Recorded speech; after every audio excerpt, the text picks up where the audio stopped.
Hello fellow Planeswalkers, it's Scott coming to you on the official Caffeinated Gamers YouTube channel, and today we're going to look at the top 10 uncommons from the Lost Caverns of Ixalan. So these are cards that you would likely see at the pre-release event or in draft, and I think these are cards that also have regular standard playability as well. So let's get started with the top 10 uncommons from the Lost Caverns of Ixalan. So coming in at number 10, we've got Spelunking. For 2 and a green mana, you get an enchantment. And when Spelunking enters the battlefield, draw a card, then you may put a land card from your hand onto the battlefield. If you put a cave onto the battlefield this way, you gain 4 life. Lands you control enter the battlefield untapped. And this card is going to be good because lands you control enter the battlefield untapped. And obviously this is going to be primarily linked to the cave deck that we're going to see developed over the course of the Lost Caverns of Ixalan season, but I think it has applications in 3 and 4 color decks as well, because that'll make sure that all of your lands come in untapped. At number 9, we have Scytheclaw Raptor. For 2 and a red mana, you get a dinosaur. That's a 4/3, and whenever a player casts a spell, if it's not their turn, Scytheclaw Raptor deals 4 damage to them. And this is why this card is going to be played in standard, because typically, you've got decks that want to be reactionary, so play removal on your turn, but this punishes them for doing that. So if they want to do those things and they don't want to take the 4 damage, it's going to force them to make decisions on their turn rather than your turn. And for that reason, this comes in at number 9, and it's definitely going to be part of our dinosaur deck. At number 8, we have Dusk Rose Requ. For a white mana, you get an artifact, and as an additional cost to cast this spell, sacrifice an artifact or a creature, and it has Ward 2. Dusk Rose Requ enters the battlefield. Exile target artifact or creature an opponent controls until Dusk Rose Requ leaves the battlefield. So this is an incredibly low cost for this ability, and because of all the tokens that are map or blood or whatever that we are going to see in standard, this is a very cheap way to get rid of your opponent's best creature, because it isn't limiting you to what can be removed. It's just any creature, it's any artifact. So whatever they've got that's the best on the field you need to get rid of, Dusk Rose Requ will handle for you. At number 7, we've got Ixali's Lore Keeper. For a green mana, you get a human druid. That's a 1/1, and you get to add 1 mana of any color and spend this mana only to cast a dinosaur spell or activate an ability of a dinosaur. So here's our 1 mana dork for dinosaurs. Now it's specific to that deck, but that's okay. If you've watched any of the early access event, everybody's trying to play dinosaurs. Everybody's trying to make it work. And it looks like the deck is going to be solid in standard. And this is one of the cards that's going to help that deck accelerate its pace in getting to, on turn 2 to 3 mana, on turn 4 to 4 mana, and beyond is going to be really important for that deck, so it can get its larger creatures out earlier in the game and swing and win those games early. At number 6, we have another dinosaur card. It's Quinth, Firstborn of Ixalan. For a red and a green mana, you get a 2/3 dinosaur that's legendary and has haste. When it's Quinth, Firstborn of Ixalan enters the battlefield, you may pay 2. When you do, target dinosaur you control deals damage equal to its power to another target creature. So this is a 2-drop dinosaur with haste. So if nothing else, you play this on turn 2, you can immediately attack in, do 2 damage to your opponent.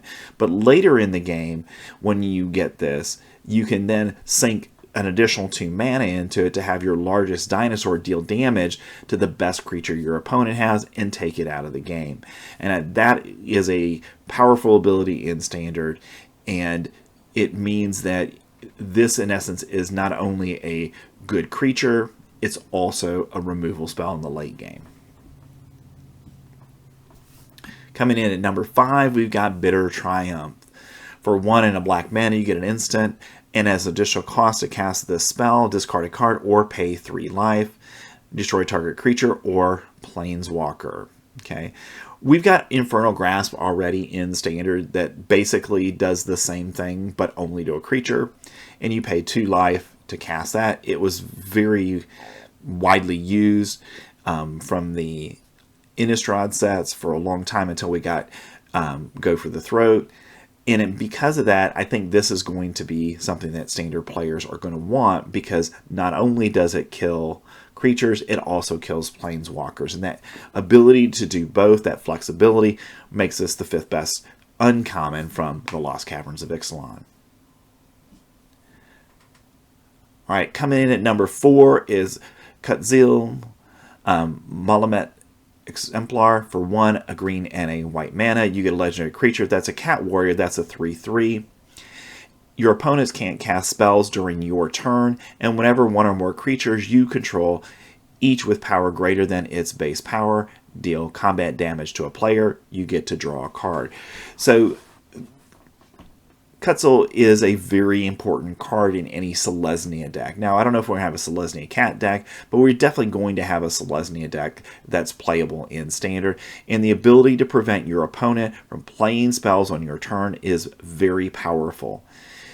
You know, we saw this on Teferi Time Raveler, and it made Teferi incredibly powerful in Standard when that card was legal. In fact, it had to get banned in Pioneer because it was so powerful.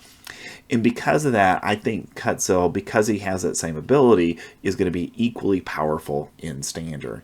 And that bonus of if you give a +1/+1 counter to one of your creatures, or you have a creature that's going to increase the overall power and toughness of all your creatures, that's just going to mean that you get to draw an additional card as well, and that's just gravy for this card, because the key here is stopping your opponents from casting spells on your turn.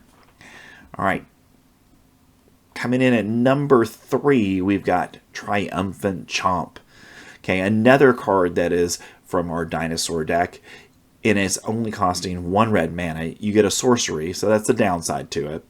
Triumphant Chomp deals damage to target creature equal to 2 or the greatest power among dinosaurs you control, whichever is greater. So in the late game, you're most likely going to have a dinosaur that's got 5 to 7 power, and that's going to allow you to take out probably the best creature that your opponent has. And for that reason, this is coming in at number 3. At number 2, we've got spring-loaded saw blades. For 1 and a white mana, you get an artifact with flash, and when spring-loaded saw blades enters the battlefield, it deals 5 damage to target tapped creature an opponent controls. Craft with artifact for 3 and a white mana. So this is a flash, deal 5 damage to an opponent's tapped creature. So when an opponent is going to attack, you can pretty much kill almost anything in the format, and more importantly, it kills a Sheoldred when it becomes tapped. So I think just for those reasons, we're going to see a lot of this in Standard in our white decks as a way of dealing with creatures like Sheoldred when you have that opportunity. Now, if you do craft it, which you don't necessarily need to, but when you do, you get Blade Wheel Chariot. It's an artifact that's a vehicle. It's a 5/5. You can tap 2 other untapped artifacts you control, and then Blade Wheel Chariot becomes an artifact creature until end of turn, or you can simply crew it for 1. So if you do go ahead and craft it, you've got a large vehicle on the backside that is going to really lay havoc to your opponent. And for that reason, it's coming in at number 2. Now, before we go on to number 1, thanks for staying through the video so far. If you could give us a like and subscribe, that would be very helpful to us to help us get more content like this out to more viewers.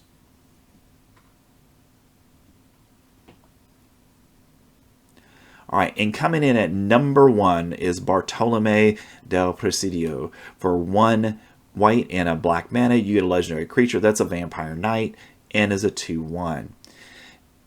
And his ability is sacrifice another creature or artifact and put a +1/+1 counter on Barto Del Presidio.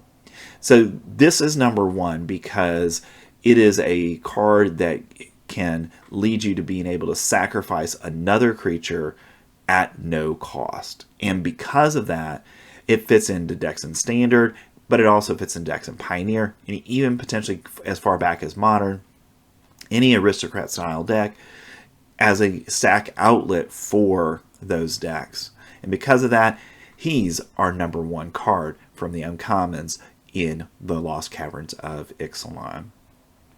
Thanks for staying to the end of the video. Again, we appreciate if you would like and subscribe to the video, and please leave a comment as to what you feel from the uncommons we might have missed in this video. All right, that's it for our top 10 uncommons, and I will see you next time.